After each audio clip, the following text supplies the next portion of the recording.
guys, what's up? It's Mansi. Welcome back to my channel. Today I'll tell you some really interesting facts about doctors. Now they are going to be some good facts, some bad facts, so that this godly perception that people have about doctors behaving only a certain way, I think I'm going to shatter it really well.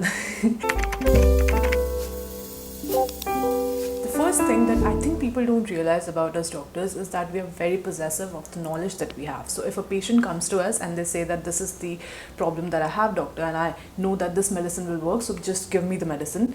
That becomes really hard for us. I think it's a practical human emotion for anyone who has spent years studying and then finally someone coming up to them after 5 minutes of research and then saying that I know that this medicine is going to work and just give me that medicine and I'll be okay.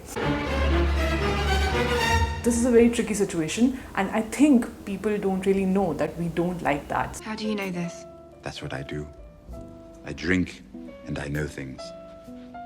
So when we advise the patients to stop smoking or to stop drinking alcohol, when it comes to actually applying all of those things to ourselves, we tend to be really ignorant. And sometimes, yes, I'm not saying that every doctor is an addict, or I'm not saying that the Kabir Singh mode that you're thinking. No, it's not like that at all. And I think the number one major factor of us doctors also succumbing to all of these things is because we think that we can control it. The more knowledge we have on the subject, the more likely we are to ignore it, because we know the good and the bad aspects of everything related to it. I think this is one of the bad facts that I was warning you about. A lot of people these days have this perception that doctors are money-minded, and they usually generalize it on all doctors. So usual perception is that doctors get commissions for references and for medical prescription, and they have maybe a deal with a pharmaceutical company and whatnot.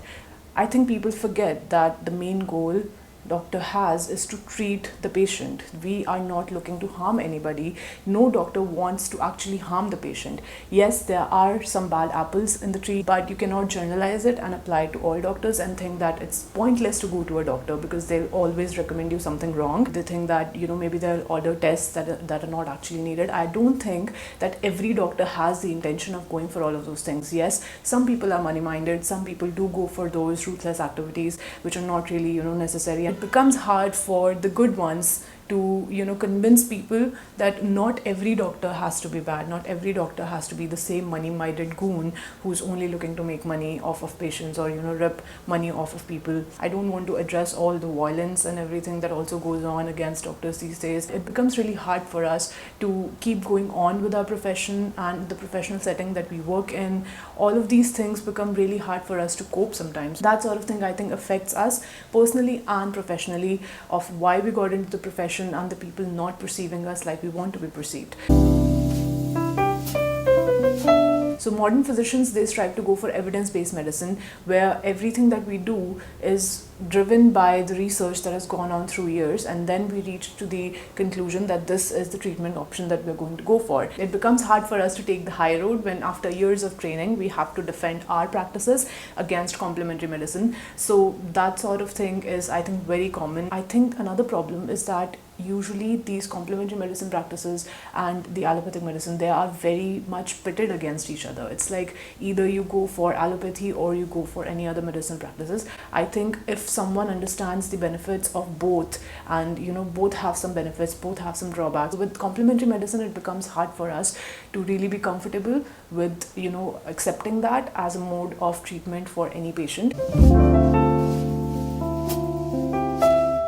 Another thing that I don't think people realize about doctors is that we don't know everything. We don't know every treatment option available for every other ailment on this planet. Sometimes there are conditions which are out of the expertise of a particular type of doctor, so that is why we have specializations. And sometimes people don't realize that. I think the catchphrase for doctors is that if you don't use it, you lose it.